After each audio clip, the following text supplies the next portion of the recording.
nalika samono lepas ibripun Prabu Sasrawindu ngenya arsa badhe lumapas tumuju wonten ing negari Ngamarta sowan wonten ing ngarsanipun Prabu Puntadewa. Duk nalika samono sinegek ingkang murwing kandha gancaring cariyos kedah karana nebena kang cedhak nyedhakake kang tebih nunggil panggung sanes pangginan nunggil wekdal ingkang wonten ing pundhita punika ingkang wonten ing kraton Ngamarta. Prabu Puntadewa sineba dening para kadang-kadang Pandhawa, satriya saking Jodipati Raden Werkudara, satriya saking Madukara Raden Janaka, satriya saking Sawajajar lan ugi saking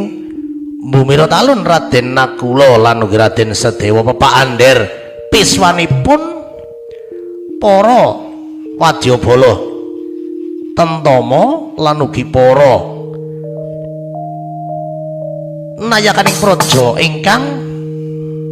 hangiring Sang Prabu Puntadewa anggenipun seba wonten ing negari Ngamarta pasewaken mambak-mambak jejel yulir samudra surut. Terikat lampairing rata tanantara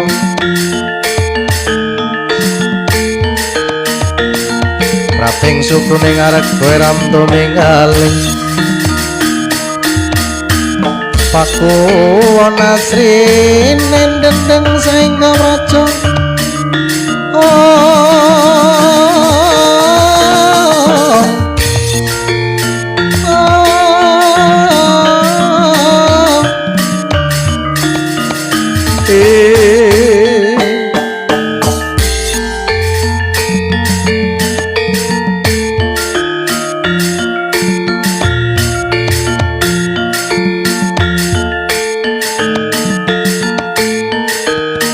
Mia telangan yang